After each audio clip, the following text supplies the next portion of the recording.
Buenos días. Este es un tema bastante complejo de desarrollar por el hecho de que hay algún grado de evidencia que es más bien bajo, realizado en grupos pequeños, por lo tanto se trató de extraer en ese sentido la evidencia que pueda ser más orientativa de tomar buenas conductas clínicas. En ese aspecto, la revisión está centrada fundamentalmente en el tipo de consumo, definiéndolo como agudo o crónico, también estableciendo algunas diferencias metabólicas entre benzodiazepinas que pueden ayudar a tomar una buena decisión en relación al retiro gradual. Luego nos centramos en el fondo en cómo basamos la decisión de suspender la benzodiazepina y qué tipo de esquemas de retiro gradual son los que se pueden proponer. En relación a la utilización de benzodiazepinas, se puede definir a grandes rasgos como uso agudo y uso crónico. El uso agudo se define en promedio sobre un mes, que puede ser entre 2 semanas a 6 semanas, generalmente para el manejo del trastorno de la ansiedad o del insomnio, también de la dependencia alcohólica. Hay algunos ejemplos ahí de benzodiazepinas que tienen alguna evidencia demostrada respecto de esa utilidad en el uso agudo. También pueden tener algún grado de utilidad en el tratamiento de las convulsiones o en el manejo de los factores de riesgo asociados a esa condición clínica, en eventos también de novo respecto al aspecto comicial, y también en el manejo del delirium tremens, que ha demostrado sobre todo evidencia diazepam y lorazepam.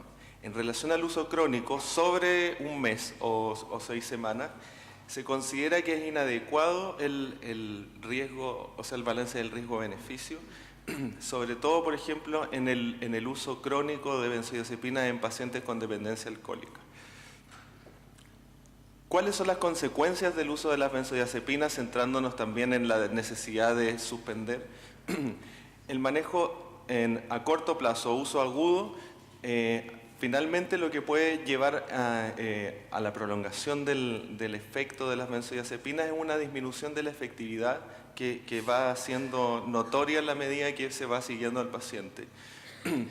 En consecuencia se desarrolla tolerancia, dependencia y síndrome de privación. Pueden suspenderse rápidamente en este contexto, debido a que la mayor parte de las benzodiazepinas que se utilizan para las condiciones anteriormente mencionadas son de vía media, al menos intermedia a larga. Recuerden que las benzodiazepinas de vía media ultra corta o corta tienen una utilidad en el manejo del insomnio más que de la ansiedad o de los trastornos que tienen que ver con la poliadicción, etcétera, o la adicción al alcohol. A largo plazo pueden causar deterioro cognitivo y demencia. Accidente automovilístico está reportado, de esto si leen el folleto o probablemente lo han visto, no le recomendarían a alguien que utilice maquinaria pesada o que maneje en grandes distancias en un vehículo. Pueden también desencadenar caídas, fracturas y neumonía aspirativa. Estas sí, en esta condición, deben ser suspendidas de forma segura o gradual, lo que vamos a revisar ahora. Pero tenemos que entender primero que el uso crónico de estas benzodiazepinas, en relación a la dosis, se entiende también uso crónico y una dosis que sea equivalente a 30 miligramos de lorazepam o más al día, se consideran que pueden ser riesgosas a largo plazo. Por lo tanto, como pueden ver ustedes en la tabla, una dosis equivalente de clonazepam a los 30 miligramos de diazepam al día serían aproximadamente 3 miligramos día, así como, por ejemplo, de lorazepam serían 6 miligramos al día, lo que consideraríamos como una dosis techo en el fondo para no producir un daño en el paciente. Un minuto. En relación al metabolismo, podemos dividir en 3, o más bien en 2 categorías a las benzodiazepinas, en particular las que son de vía media más larga y que tienen metabolitos activos, que no recomendaríamos en personas mayores de 65 años, pero probablemente sí en personas menores de 65 años, y también tenemos algunas otras benzodiazepinas, como en el caso del lorazepam, que no tiene metabolitos activos porque su metabolismo hepático no es dependiente del sistema microsomal del citocromo P450.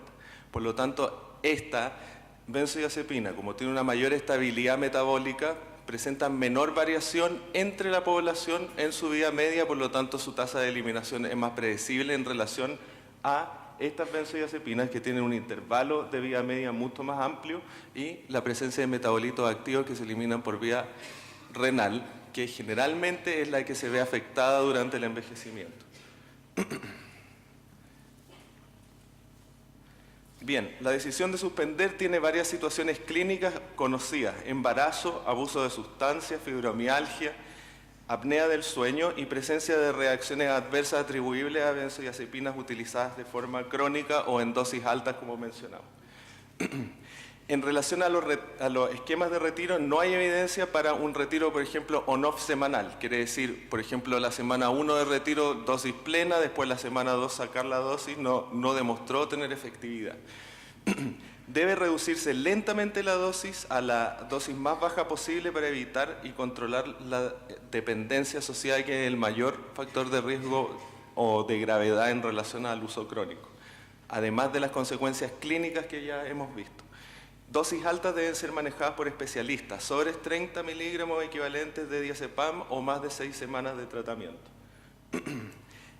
El esquema para personas menores de 65 está basado en algunas revisiones en donde se concluyen algunas situaciones que podrían mejorar el retiro de benzodiazepina, particularmente transformar la dosis de benzodiazepina equivalentes de diazepam o clonazepam, que son las benzodiazepinas que fueron nombradas anteriormente, con una vida media más prolongada. Para personas jóvenes generalmente hay una mayor estabilidad en la vida media en ellos porque el metabolismo hepático no se ve alterado. Se puede reducir aproximadamente un 10% cada 2 semanas la dosis. Eso es la recomendación que sale en algunos de los trabajos. Y es recomendable llevar a cabo en paralelo apoyo con terapia cognitivo-conductual. En el caso de las personas mayores de 65 años, lo recomendable sería transformar la dosis equivalente de benzodiazepinas que está utilizando a dosis equivalente a lorazepam y luego reducir entre un 25% en el caso de un paciente que está en el contexto ambulatorio y 50% en el caso de un paciente que está en el aspecto de hospitalizado, la dosis para reducir semanalmente, esto basado en la vida media del lorazepam, que es aproximadamente de 12 a 15 horas de vida media. También se recomendaría últimos 30 segundos con terapia cognitivo-conductual. Gracias.